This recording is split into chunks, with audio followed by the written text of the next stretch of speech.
এই 7টি পাপের শাস্তি আল্লাহ মানুষকে দিতে বলে নাই, আল্লাহ বলছে এটা আমি নিজে দেব। এই পাপের শাস্তিটা আমি আল্লাহ মানুষকে দুনিয়ার জমিনে নিজে দেব, না দেওয়া পর্যন্ত তার হায়াত শেষ হবে না, আমি আল্লাহ তাকে টান দিব না। তার মানে দুনিয়াতেও সে শাস্তি পাবে, পরকালেও সে শাস্তি পাবে, আমি আল্লাহ এই ব্যবস্থাটা তার জন্য রেখে দিয়েছি। আসেন, এই 7টি পাপ কি? প্রথম নম্বর পাপ হলো উকুকুল ওয়ালিদাইন, অর্থাৎ কোনো সন্তান যদি মা বাবার অবাধ্য হয়, কোনো সন্তান মা বাবার কথা মানে না, মা বাবার হক আদায় করে না, মা বাবার অবাধ্য, মা বাবা যেদিকে যেতে বলে সেদিকে যায় না, হক পথে সত্য পথে যেতে বললেও সে করে না, অবাধ্য থাকে, এই অবাধ্য সন্তানকে আল্লাহ দুনিয়ার জমিনে শাস্তি দেন। আল্লাহ দুনিয়ার জমিনে বিভিন্নভাবে শাস্তি দেন, সেটা হোক অপমানিত করে, সেটা হোক আর্থিক সচ্ছলতা কেড়ে নিয়ে, সেটা হোক দুনিয়ার জমিনে তাকে অপমান, অপদস্থ, লাঞ্ছিত, পদদলিত করে, বিভিন্নভাবে আল্লাহ পাক দুনিয়ার জমিনে তাকে শাস্তি দেন এবং তাকে তারপরে দুনিয়া থেকে উঠায় নেন। অথবা মরণের আগে তার কাছ থেকে আল্লাহ পাক কালেমা নসিব করাবেন না, মানে যে কোনো একদিক থেকে আল্লাহ পাক তার বিচারটা দুনিয়াতে করবেন, তারপরে আল্লাহ তাকে দুনিয়া থেকে টান দেবেন। এরকম অনেক ঘটনা আছে, অনেক ইতিহাস আছে। একটা তো প্রসিদ্ধ ঘটনা আপনার সকলের জানা, প্রায় নবীজিদের সাহাবী হযরত আলকামা রাদিয়াল্লাহু তাআলা আনহু মা বাবার অবাধ্য ছিলেন, মা বাবার কথা মানতেন না, বা মাকে কোনোদিন তিনি একটা কষ্ট দিয়েছিলেন, যার কারণে মরণের সময় কালেমা পড়তে চায় কিন্তু কালেমা তার নসিব হয় না, কালেমা মুখে আসে না, জিহ্বা প্যাঁচ লেগে যায়। অথচ সে নবীজির সাহাবী, নবীজির পিছনে সে নামাজ পড়েছে, নবীজির ওয়াজ শুনেছে, নবীজির সাথে যুদ্ধের ময়দানে অংশগ্রহণ করেছে, নবীজির সাথে নবীজির ওয়াজ শুনে দান সদকা করেছে, যখন নবীজি যেটা করতে বলেছে সেটাই করেছে। শুধুমাত্র মায়ের মনে কোনো একদিন কষ্ট দেওয়ার কারণে মৃত্যুর সময় জিহ্বা প্যাঁচ লেগে গেছে, তার কালেমা মুখে আসতেছে। নবীজির কাছে খবর গেল, ইয়া রাসূলুল্লাহ, আপনার সাহাবী আলকামা রাদিয়াল্লাহু তাআলা আনহু মরণের সময় ঘনিয়ে এসেছে, তার জিহ্বা প্যাঁচ লেগে যাচ্ছে, কালেমা তালকিন দেওয়া হচ্ছে কিন্তু কালেমা সে পড়তে পারতেছে না। কালেমা যদি কোনো ব্যক্তি শেষ সময় পড়তে পারে, নবীজি বলছেন মান কানা আখিরু কালামিহি লা ইলাহা ইল্লাল্লাহ ফাদাখালাল জান্নাহ, যে ব্যক্তি শেষ সময়ে কালেমা পাঠ করে ফেলে, শেষ কথাটা কালেমা লা ইলাহা ইল্লাল্লাহ বলে ফেলে, ফাদাখালাল জান্নাহ, আমি নবীজি তাকে জান্নাতে ঢোকার পারমিশন দিয়ে দিলাম। জোরে কোন সুবহানাল্লাহ। এজন্য নবীজি বলছেন যে তোমরা যখন কোনো মুমূর্ষু ব্যক্তিকে দেখতে যাবে, গিয়েই তোমরা কালেমার তালকিন দাও, ওর কাছে গিয়ে তোমাদের কোনো কথা নাই, দুনিয়ার কোনো খোঁজ গল্প নাই, লোকটা কয় বিঘা জমি কিনে গেল, কয়টা বাড়ি গাড়ি করে গেল, কয়টা সন্তানকে সরকারি চাকরি দিয়ে গেল, এমন কোনো খোঁজ গল্প নাই। গল্প একটাই, লা ইলাহা ইল্লাল্লাহ, লাকিনু মাউতাকুম লা ইলাহা ইল্লাল্লাহ। তুমি তাকে কালেমার তালকিন দাও, তুমি শুধু কালেমা পাঠ করতে থাকো, আবার ওকে তুমি জোর করো না, তাগিদ দিও না যে তুমি কালেমা পড়ো, কালেমা পড়ো। কেন? সে মৃত্যুর যন্ত্রণায় ছটফট করছে, তার মৃত্যুর যন্ত্রণা শুরু হয়ে গেছে। তুমি যদি তাকে তাগিদ দাও কালেমা পড়ো, তাহলে এই সময় সে বিরক্ত হয়ে কালেমাকে অস্বীকার করতে পারে। আর ও যদি একবার কালেমাকে অস্বীকার করে, দুনিয়া আখিরাত দুটাই তার জন্য ধ্বংস হয়ে যাবে। এই জন্য তুমি নিজে কালেমা পড়ো উচ্চস্বরে, লা ইলাহা ইল্লাল্লাহু মুহাম্মাদুর রাসূলুল্লাহ। তোমার কালেমা পাঠ করা দেখে দেখে তোমার আওয়াজ তার কানে যাবে, তোমার ঠোঁট নড়াটা সে দেখবে, তোমার ঠোঁটের সাথে ঠোঁট মিলিয়ে হোক, তোমার আওয়াজ শুনে আওয়াজের সাথে হোক, সে যদি একবার কালেমা পড়তে পারে, আমি নবীজি বললাম ফাদাখালাল জান্নাহ, আমার আল্লাহ পাক তাকেও জান্নাতের মধ্যে প্রবেশ করাবে। মুসলমান ভাইরান আমার, এই জন্য মৃত্যুর সময় কালেমা নসিব হওয়া এটা আল্লাহ পাকের পক্ষ থেকে বিশাল একটি নিয়ামত। এই নিয়ামতটা যারা পেয়ে যায়, আল্লাহ পাক তাদেরকে জান্নাতি বলে ঘোষণা দেয়। আলকামা রাদিয়াল্লাহু তাআলা এই নিয়ামত থেকে বঞ্চিত হয়ে যাচ্ছেন, কালেমা পড়তে চায় কিন্তু কালেমা পড়তে পারে না। সাহাবীরা নবীজিকে বলার পরে নবীজি বললেন তার মায়ের কাছে আমাকে নিয়ে চলো। মাকে ডাক দিয়া বললেন কি হয়েছে?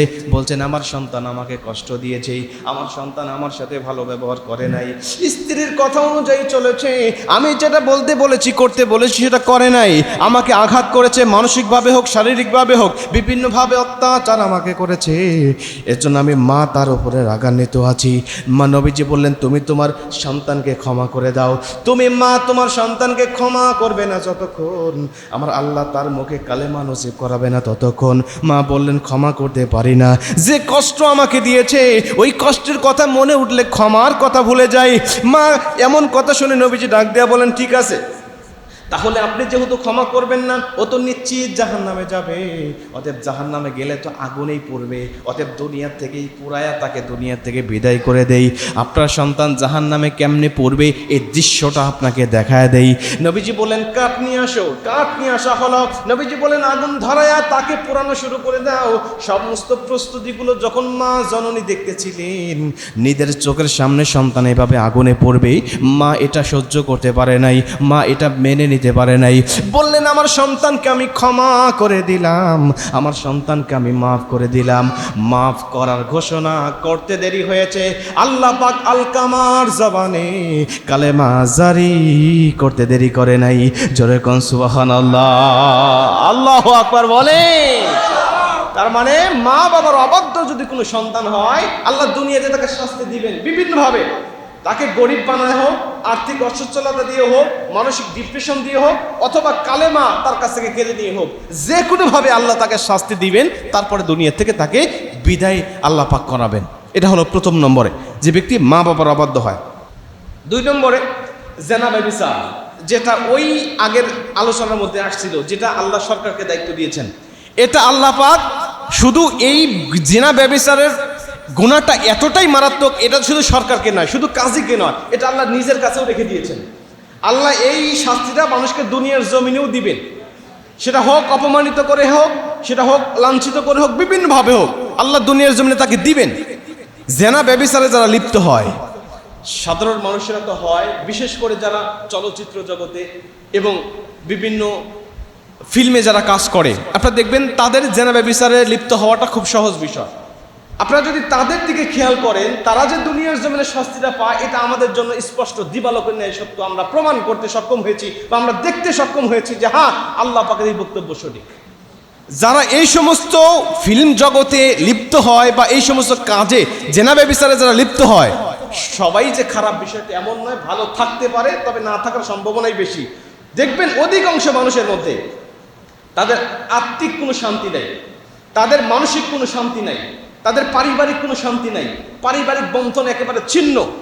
আল্লাহ পাক শেষ বয়সে এসে তাদেরকে আর্থিক অসচ্ছলতা দিয়ে দুনিয়া থেকে বিদায় করে। এমন অনেক তারকার ঘটনা আমরা দেখেছি, শেষ বয়সে মানুষের কাছে হাত পেতে পেতে দুনিয়া থেকে বিদায় নিয়েছে। অথচ এক সময় সে নাম করা হিরো ছিল, নাম করা ভিলেন ছিল, কিন্তু এখন তাকে মানুষের কাছে হাত পাততে হচ্ছে। এক সময় সে অনেক সুখী, তাকে দেখতে মনে হতো, আপনারা যাদেরকে দেখেন তারকারা, ভাবেন যে খুব সুখী, তারা খুব লাক্সারিয়াস জীবন যাপন করছে, তারা আলিশান বাড়ি, বিলাসবহুল গাড়ি, কত কোটি কোটি টাকা ইনকাম করছে, কত সুখে শান্তিতে আছে। বিশ্বাস করেন, আমি ব্যক্তিগতভাবে অনেকের সাথে আমার পরিচিতি আছে, আমি নিজে জানি ওদের ভিতরগত যত সমস্যা, ভিতরগত যত অশান্তি, ওই অশান্তি যদি আপনাকে ভাগ করে দেওয়া হতো, আপনি একদিনও টিকতে পারতেন না। মানসিক যে ডিপ্রেশনের মধ্যে তারা ভোগে, পারিবারিক যে সমস্যার মধ্যে তারা ভোগে, এই সমস্যার মধ্যে আল্লাহ আপনাকে রাখেন নাই, আল্লাহ আপনাকে ফেলেন নাই। কয়েকদিন আগে আপনারা দেখেছেন, পাকিস্তানের একজন অভিনেত্রী, উনি দুনিয়া থেকে বিদায় নিয়ে চলে গেলেন। যত সম্ভব সুমাইয়া আসগর তার নাম। দুনিয়া থেকে বিদায় নিয়ে চলে গেলেন। উনি মারা যাওয়ার 6 থেকে 7 মাস পর তার ঘর থেকে তার মরা লাশ উদ্ধার করছে। অথচ সুমাইয়া আসগর পাকিস্তানের একদম বিখ্যাত শিল্পী, বিখ্যাত নায়িকা, তার নাম যশ খ্যাতি সব দিক দিয়ে আছে, ক্যামেরার সামনে কোটি কোটি ভক্ত তার। অথচ 7 মাস ধরে মরে পচে গলে রয়েছে রুমের মধ্যে, ওর খোঁজ খবর নেওয়ার মতো কেউ নাই। ওর পারিবারিক বন্ধন কোন পর্যায়ে গেছে আপনি চিন্তা করেন। 7 মাস ধরে একটা মানুষ পড়ে আছে, মরে আছে, তাও পাওয়ার সম্ভাবনা নাই। পাইছে কিভাবে জানেন? ও যে বাসায় ভাড়া থাকতো, ওই বাসার যে মালিক, ও দেখতেছে সুমাইয়া আসগর আজকে থেকে 7 মাস পর্যন্ত আমাকে বাসার ভাড়া দেয় না।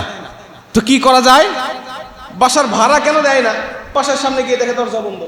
এখন নিজের বাসা নিজে তো ভাঙতেও পারে না, মামলা করছে যে সুমাইয়া আসগর আমাকে আজ 7 মাস পর্যন্ত বাসা ভাড়া দেয় না, এই মামলাটা আমি তার বিরুদ্ধে দিলাম। মামলা গ্রহণ করলো, পুলিশ তদন্ত করতে এসে দরজা ভেঙে দেখে যে সুমাইয়া আসগর মরে পচে গলে রয়েছে।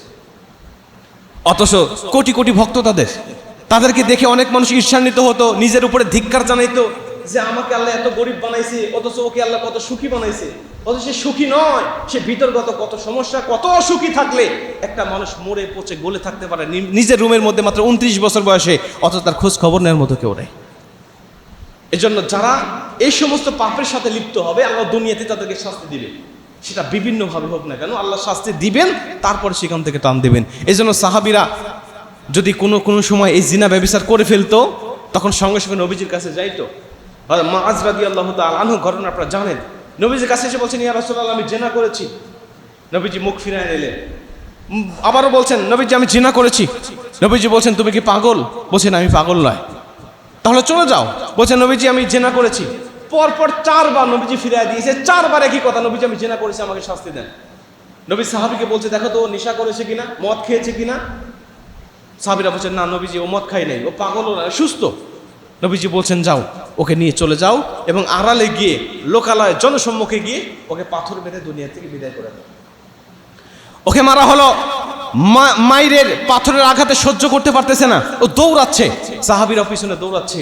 এক পর্যায়ে ঢিল দিতে দিতে পাথর মারতে মারতে দুনিয়া থেকে বিদায় করে দিলেন। পাথরের আঘাত এক মাথায় লেগে ফিনকি দিয়ে রক্ত এসে এক সাহাবীর গায়ে পড়লো। সাহাবী রক্ত ঝাড়িয়ে দিচ্ছে আর বলতেছে, মানে একটু ঘেন্না করে, একটু তাচ্ছিল্য করে বলছে, একটা জেনাকারের রক্ত আমার গায়ে লেগেছে। নবীজি ডাক দিয়ে বলছে, তুমি কাকে জেনাকার বলছো? তুমি কাকে জেনাকার বলছো? যেই ব্যক্তি জেনা করেছিল শয়তানের ধোকায় বোকা হয়ে, কিন্তু কোনো মানুষ দেখেছিল না, আমার কাছে এসেছে, আমি ফিরিয়ে দিয়েছি। সে এইটুকু সুযোগ ব্যবহার করে সে ফিরে যেতে পারত, কিন্তু পরকালের ভয়, কিয়ামতের ভয়, জাহান্নামের ভয় তাকে এতটাই তাড়া করাচ্ছিল।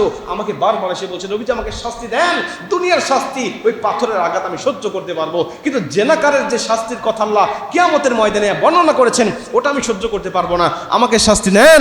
নবীজি ডাক দিয়ে বলছে, ওর তওবাটা এতটাই আল্লাহর কাছে প্রিয় হয়েছে, এই তওবাটা যদি আমার মুহাম্মাদি, আমার উম্মতের মধ্যে যদি বিভক্ত করে দেওয়া হয়, আমার আল্লাহ প্রত্যেকটা উম্মতকে বেগুনা মাসুম বানায় দেবে।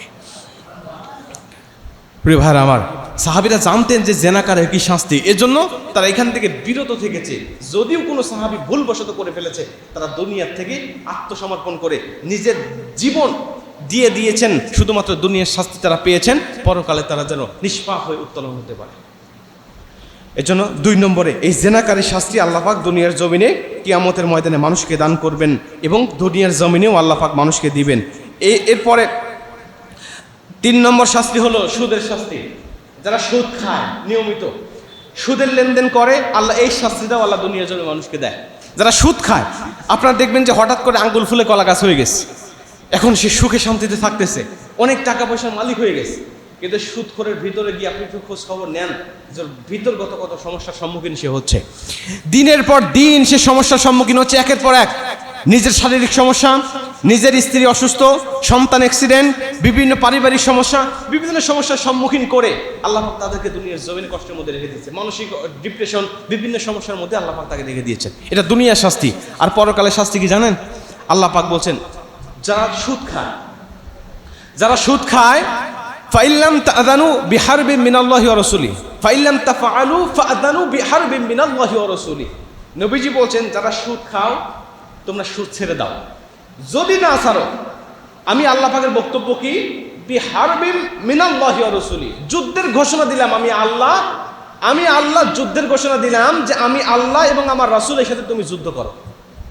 আল্লাহর সাথে যুদ্ধের ঘোষণা দিয়ে আপনি নামাজের ফার্স্ট কাতারের মুসল্লি, আপনি 5 ওয়াক্ত নামাজ জামাত তাকবীরুল্লাহর সাথে আদায় করেন, মক্কায় গিয়ে প্রতি বছর হজ করেন, দান সাদকা করে সমাজে একদম ভরে ফেলেছেন, একেবারে সব দিক দিয়ে আপনি করেছেন আল্লাহকে সন্তুষ্ট করার জন্য, অথচ আল্লাহ আপনার সাথে যুদ্ধের ঘোষণা দিয়ে রাখছে।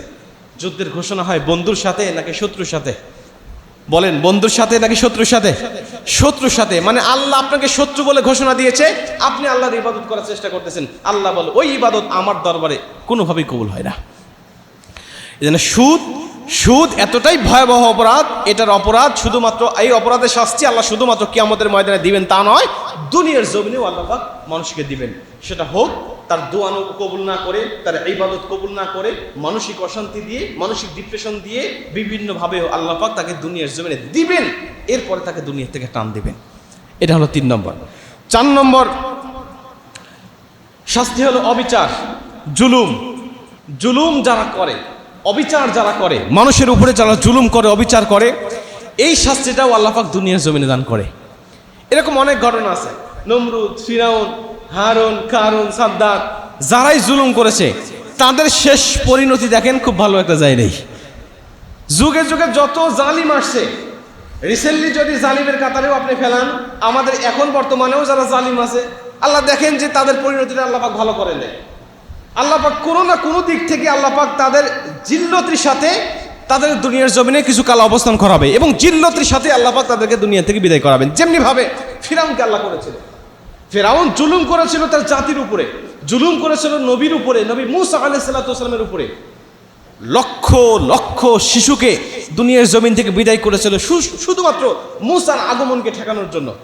মূসা আসবে, আমি ফিরআউনের নেতৃত্ব কর্তৃত্ব সে ছিনিয়ে নিবে, এই ভয়ে সে শত শত নয় লক্ষ লক্ষ হাজার হাজার ছেলে সন্তানকে সে দুনিয়া থেকে বিদায় করে দিল।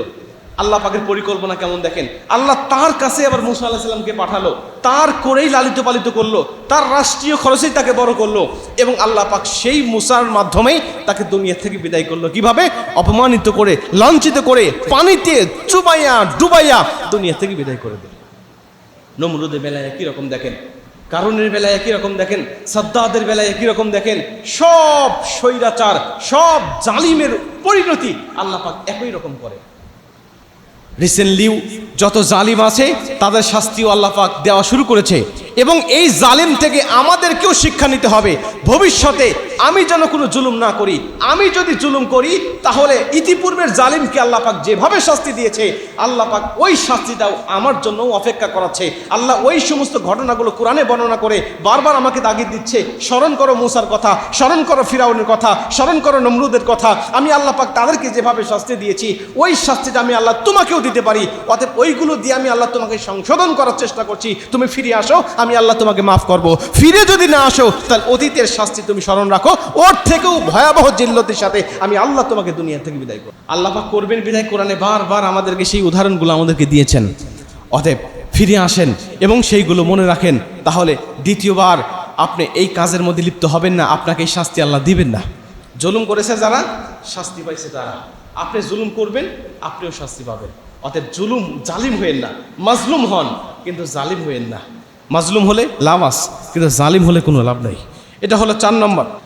5 নম্বরে রাসূল সাল্লাল্লাহু আলাইহি ওয়াসাল্লাম বলেন, যারা মিথ্যাচার করে, মিথ্যাচার, মিথ্যা অপবাদ, মানুষের উপরে মিথ্যা সাক্ষী, এই সমস্ত কাজ যারা করে তাদেরকে শেষ পরিণতি আল্লাহ ভালো করে না। মিথ্যাচার আপনি যদি করেন মানুষের সামনে, মানুষের সাথে, প্রথম নম্বর শাস্তি হবে আল্লাহ আপনার দোয়া কবুল করবে না। এটা দুনিয়ার জমিনে আপনার জন্য সবচেয়ে বড় শাস্তি। আল্লাহ আপনার কোনো ইবাদত কবুল করবে না। আপনি দোয়া করে করে ক্লান্ত হয়ে যাবেন, আপনার কোনো দোয়া আল্লাহ কবুল করবে না। আল্লাহ বিভিন্নভাবে আপনাকে দুনিয়ার জমিনে অশান্তিতে রাখবে, কষ্টের মধ্যে রাখবে। আপনি মানুষের উপরে মিথ্যাচার করবেন, জুলুম করবেন, ওই রকম একটা জুলুমের, ওই রকম একটা মিথ্যাচারের সাক্ষী দুনিয়ার জমিনে আপনি নিজেও হবেন। ইতিপূর্বে আমরা দেখেছি বিভিন্ন আলেমদের ক্ষেত্রে, আলেমদের বিচারের ক্ষেত্রে আমরা দেখেছি তাদের নামে মিথ্যা সাক্ষী যারা দিয়ে দিয়ে দুনিয়া থেকে বিদায় করে দিয়েছেন। আল্লামা সাইদি থেকে শুরু করে নিয়ে যত মাজলুম নেতা, মাজলুম আলেম ছিল, তাদের বিরুদ্ধে যে জুলুম হয়েছে, মিথ্যাচার হয়েছে, এখন দিবালোকের ন্যায় আমাদের চোখের সামনে স্পষ্ট, একদম স্পষ্ট যে শুধুমাত্র তাদের জনপ্রিয়তা দেখে, তাদের উপরে হিংসা বশবর্তী হয়ে তাদেরকে দুনিয়ার জমিন থেকে বিদায় করে দেওয়ার জন্য বিভিন্ন চক্রান্ত, বিভিন্ন মিথ্যাচার, বিভিন্ন মিথ্যা হামলা দিয়ে শুধুমাত্র তাদেরকে দমায় রাখার চেষ্টা করেছে। কারণ যারা মিথ্যা সাক্ষী দিয়েছে, বিভিন্ন চাপে তারা এখন প্রকাশ করে দিচ্ছে, হ্যাঁ আমি মিথ্যা বলেছিলাম, আমাদেরকে টাকা দিয়ে, আমাদেরকে বিভিন্ন ভয় দেখিয়ে আমাদেরকে বাধ্য করেছে।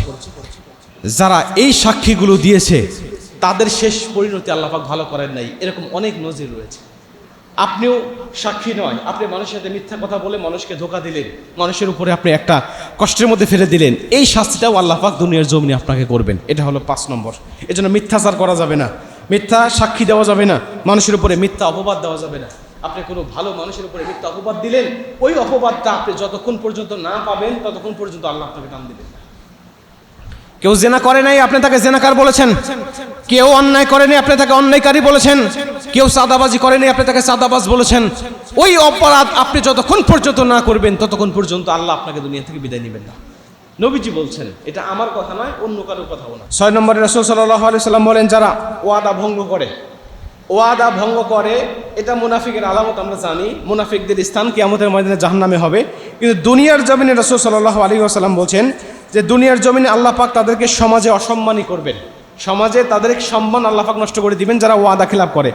এটা তো আমরা দেখতেই পাই, ওয়াদা খেলাপ করা মানুষগুলোকে কেউ দেখতে পারে না। ওয়াদা দিয়ে ওয়াদা ভঙ্গ করেছে, আমানত রেখে আমানতকে খেয়ানত করেছে, ওকে দ্বিতীয়বার মানুষের বিশ্বাস করে না, সমাজের মধ্যে তার কোনো গ্রহণযোগ্যতাই থাকে না, তার সম্মান একেবারে আল্লাহ পাক নষ্ট করে দেয়। এরপরে পরিবারে ভাঙ্গন তৈরি করে, এটা রাসূল সাল্লাল্লাহু আলাইহি ওয়াসাল্লাম বলছেন। এই জন্য ওয়াদা ভঙ্গ করা যাবে না, গেলে দুনিয়াতেও শাস্তি, পরকালে মুনাফিকের আলামত থাকার কারণে মুনাফিকের স্থান সর্বনিম্ন হবে জাহান্নামের তলদেশে। এরপরে 7 নম্বর রাসূল সাল্লাল্লাহু আলাইহি ওয়াসাল্লাম বলছেন, আত্ম অহংকার, আত্মপ্রশংসায় যারা ব্যস্ত থাকে আল্লাহ তাদেরকেও দেন। এখানে ঘটনা হিসাবে আল্লাহ রাসূল সাল্লাল্লাহু আলাইহি ওয়াসাল্লাম একটা হাদিস নিয়ে আসছে এবং সূরা কাসাসের 81 নম্বর আয়াতে বর্ণনা করেছেন যে আত্ম অহংকার করার কারণে, কারণ আত্ম অহংকার করেছিল না যে আমার এত সম্পদ আছে, এত কিছু আছে, এত সম্পদ আছে, এত ইজ্জত আছে, এত ক্ষমতা আছে, আমাকে কে ঠেকায়। আল্লাহ পাক কারণকে কি করলেন, মাটির সাথে ধসিয়ে দিলেন, মাটির সাথে দুনিয়ার থেকে একেবারে সম্পদ সহ তাকে গ্রাস করে দিলেন, যেই সম্পদ নিয়ে সে আত্মপ্রকাশ করেছিল, আত্ম অহংকার করেছিল। মুসলমান ভাইরা আমার, সংক্ষিপ্ত কথা হলো এই যে শাস্তি, আপনাদের পাপের শাস্তির কথা বললাম, এই পাপের শাস্তি শুধুমাত্র দুনিয়াতে পাবেন বিষয়টা কিন্তু এমন নয়। আল্লাহ পাক দুনিয়ার পাশাপাশি আপনাদের জন্য কিয়ামতের ময়দানে কঠিন ভয়াবহ শাস্তি রেখে দিয়েছেন। কিন্তু আল্লাহ এই পাপগুলোর উপরে এতটাই নারাজ হয়ে যায়, এতটাই বিরক্ত হয়ে যায়, আল্লাহ দুনিয়ার জমিনেও পাপের শাস্তি দেওয়া শুরু করেন এবং দুনিয়া থেকে শেষ হয় কিয়ামত পর্যন্ত তারা শাস্তিরা ধারাবাহিকভাবে আমার আল্লাহ চলাতেই থাকেন তাদের উপরে। জোরে কন্যা উযুবিল্লাহ। এই জন্য পাপ, 7টি পাপের কথা বললাম, আর আগে 2টি বলেছিলাম। এই পাপের শাস্তিগুলো আল্লাহ যেমন মানুষকে দুনিয়ার জমিনে দিবেন, পরকালেও দিবেন। এই জন্য এই 7 আর 2, যদিও 3টা বলেছিলাম তার একটা এই 7টির মধ্যে চলে আসছে, এই জন্য 2টা ধরলাম। 7 আর 2, 9টা পাপ আমরা সবসময় বেঁচে থাকবো, যেন আমাদেরকে স্পর্শ না করতে পারে। আমরা এই পাপগুলো থেকে যদি বিরত থাকতে পারি, দুনিয়াতে আল্লাহ অবশ্যই আমাদেরকে সম্মানিত করবেন এবং আমাদেরকে কিয়ামতের ময়দানে সম্মানিত করবেন। এখন পাপের শাস্তি যেমন দুনিয়াতে আছে, নেকের পুরস্কার কিন্তু দুনিয়াতে আছে। এখন পাপের শাস্তির কথা আজকে বললাম, সময় শেষ। যদি সুযোগ হয় বা সামনে জমায় যদি সুযোগ হয়, ইনশাল্লাহ নেকের পুরস্কার আল্লাহ দুনিয়ার জমিনে মানুষকে কোন কোন নেকের পুরস্কার দুনিয়াতে দিবেন এবং পরকালে দিবেন, এই নেকের পুরস্কার নিয়ে আরেকদিন কথা বলার চেষ্টা করবেন ইনশাআল্লাহ। যেটুকু বলেছি আল্লাহ আমাদেরকে আমল করার তৌফিক দান করুন, জোরে বলেন আমিন।